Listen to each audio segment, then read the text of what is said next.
I don't think Americans realize just how big of a role education plays in an African household. And yes, I mean African, across the entire continent, from North Africa all the way down to South Africa. Like, I have yet to meet a child of African immigrants from any country in which the household does not prioritize academics. African people across the entire continent place such a strict importance on academics. I generally do believe that if that same mindset could be adopted by certain communities in America, they could see some of that growth as well. And I know there are other underlying issues, but that's just my opinion.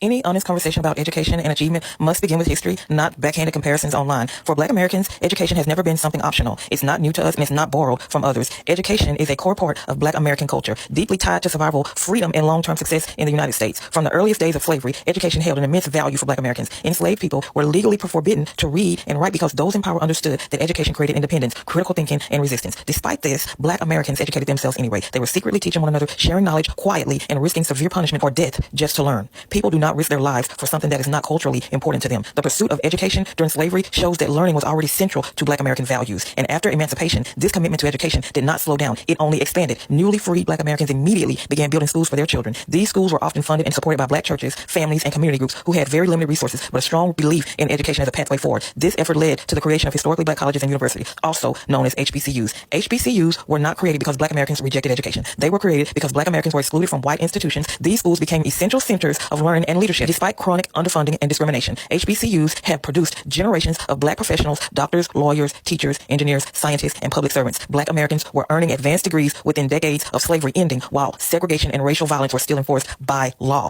Education is also central to Black American culture because Black Americans did not only build separate institutions, we fought to improve access to all education. School integration was not symbolic and it was not easy. It was violent and it was traumatic. I can't think of any groups in modern history that have risked their lives for education. This history matters because modern discussions often rely on false comparisons. Some people compare the most educated segment of one group to the poorest and most disadvantaged segment of Black American, and then they like to use that comparison to suggest cultural differences in value in education. That approach is very flawed and very dishonest. Black Americans are not a monolith, just like no other group is. There are Black Americans across all educational and economic levels, including a long-established educated class that is often ignored in these narratives. What's also frequently overlooked is that Black Americans did not leave this country to find education. We built education. We built it right here. And what really gets on my nerves about some of you that flee your country and come over here boasting about being highly educated and imply that Black Americans don't value education when the very institutions that you rely on were actually built by Black Americans, that makes zero sense. HBCUs, even the PWIs, they were segregated by us, and they were segregated at enormous risk. Those scholarships, the professional pipelines, all of these were created and fought for by Black Americans, and yet y'all act as if your focus on education is somehow unique. You don't see Black Americans online continuously boasting about their educational achievements or their businesses because we're not seeking validation. A lot of y'all do this because you are seeking validation and you're trying to play into the model minority myth. Y'all are fighting each other for that model minority positioning. You want to be seen as the model minority. One thing for sure, y'all are not going to talk about, y'all are not going to highlight are those diploma mills. So again, you're suggesting that the people that you're fleeing to get your education need to focus on education when you're leaving your country and coming to this country to get your education. Does that make sense to you? There's nothing wrong with highlighting your success, but when you're coming into a country and you're ignoring the history and the context that produced the very opportunity that you're benefiting from, it comes across as just pure ignorance.